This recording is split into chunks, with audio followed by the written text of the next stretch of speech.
Hey everyone, welcome back to another episode of Red Donkey Projections. I'm Lucas. I have Eric here as always. Hey guys. It has been a minute again, but we are finally back to discuss the very important Republican primary that's occurring in Ohio this Tuesday. It's kind of crazy to think that it's already primary season. I remember when we first started our channel back in 2020, we were live streaming a lot of the primaries that were occurring. Speaking of 2 years, May 5th marks 2 years of this great channel. So maybe we'll do something for that. But anyway, this primary will be occurring on May 3rd, and we'll be discussing who we think is going to win the Republican primary and I guess the general election as well. And with that being said, let's get right into it. So, as Lucas said, Ohio's primary marks the start of the primary season, and this is one of the first of the main races. And the Republican primary here is the more important out of the two that are happening. There's also a Democratic primary, but the Republican primary is the one to look at because, as we've noted before, Ohio has been trending more and more Republican in the recent years. So it's likely that despite the Democratic candidate, the Republican candidate will win, the Republican candidate will win in a respectable margin. So whichever candidate out of these four is going to win, that's probably pretty likely going to be the winner as of right now. So who do we got? The first one is Matt Dolan. Matt Dolan is a state senator right now in Ohio, and out of these four, he is the most moderate. So he might be able to take some of the moderate electorate of Ohio. But again, as we know, Trump did take Ohio in quite a large margin, obviously with a lot of Trump voters backing him. So maybe, as Lucas was talking to me before, voters will coalesce around him, but we aren't sure if there's still a Trump foundation or not. Likely there is, and that's kind of the framework that we have to be going around. Next, we got Josh Mandel, and as it says, he's a former state treasurer. He was actually, before things changed, he was going to be the favorable candidate, and we expected Trump to endorse him, and I think he may have even done so at first.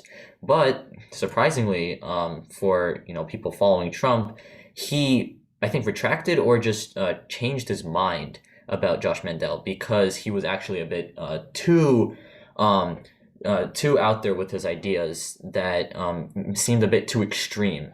So Trump actually shifted who he endorsed, which was the J.D. Vance. He is also going to push a Trump-like agenda, but he's not as extreme as Josh Mandel. So that's where Trump's endorsement lies, and we know how in the state like Ohio, as I discussed before, a Trump endorsement can be. So, and we're going to show this later, J.D. Vance is becoming more popular and prominent. And then the last candidate is Jane Timken, also a bit more conservative. Matt Dolan out of these four is definitely one of the more moderate ones, although she doesn't seem as popular as the other two. Yeah, and to add on to that, JD Vance, interestingly enough, used to be like an anti-Trump, never Trumper, but he has shifted more to the right now, and he is now a pretty big Trump supporter, as you can see. But yeah, I remember reading somewhere that Trump thought Josh Mandel in general was like too crazy to be the candidate, so he chose instead to endorse JD Vance. So looking at the endorsements, of course, the most important one is the one of Donald Trump for JD Vance. As we know now, Trump plays an important role in essentially being the kingmaker in a lot of Republican primaries, and this might be the factor that pushes JD Vance over the top to perhaps win this election. So looking at the polling right now, a lot of it has kind of shifted gears the past few days, especially after JD Vance was endorsed by Trump. As you can see, in the early stages of this primary, I remember like when we were making Senate prediction videos, we always were under the assumption that Josh Mandel was going to win the nomination. That has since obviously changed. Now it's looking like, especially in the recent few weeks since Trump's endorsement, JD Vance has been leading in a lot of the more recent polls.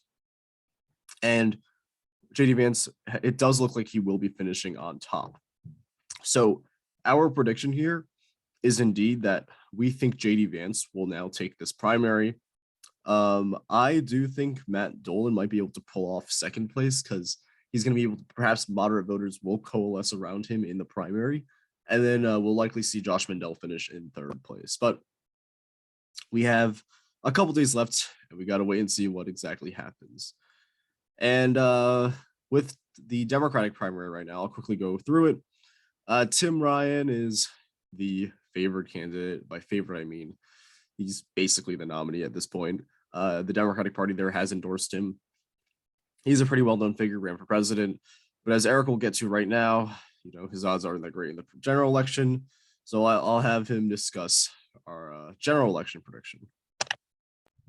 Yeah, and one more thing to add about Tim Ryan. So again, as I said earlier, it is like a pretty like Trump area in Ohio that has shifted quite a while, but it is notable that Tim Ryan, despite his odds, is running a really good campaign. Like he's fleshing out like the important issues that pertain to people of Ohio, such as where the jobs are going and like foreign countries taking away jobs, and like he's really focusing on that rural electorate that he may or may not be able to take back. So like his advertising game is really going strong at the moment, and which is pretty big factor in influencing some people, and it could maybe shrink the margin in this race, but we still think that any of the Republican candidate is going to be favored. So now let's go down to the general polling, and let's see what we're working with. So a lot of people, as we said, have it as lean, as likely, all of the main polls such as Cook, Politico, and RCP.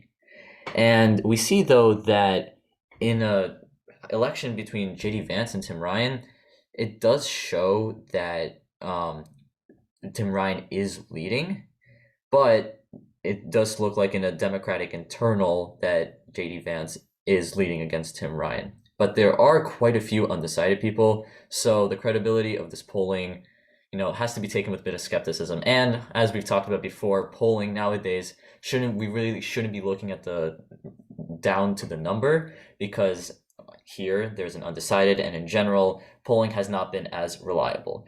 But it's quite a bit of back and forth between any of the Republican candidates and Tim Ryan. But Josh Mandel at the moment is winning all of the polls, even in the Democratic internals. Again, it should be noted that the undecided number is quite high, and in a state like Ohio, we should assume that most of them will be going to any of the Republican candidates, unless somehow Tim Ryan keeps up his advertising game and maybe takes some of that away and shrinks the margin. Yeah, absolutely. That's correct. I do also want to note that these polls aren't very recent, and this is like the one state where we really haven't been getting that many polls recently.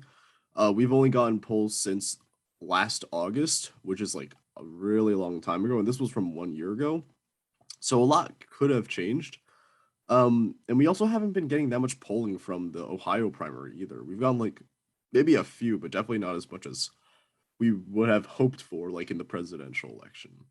But that is our final prediction. We do think that eventually the Republican will win the election, and we predict that J.D. Vance will win the primary. Thank you all so much for watching. If you like this episode, please hit like button. If you like our content, please hit subscribe. We'll see you in our next episode at some point. See ya.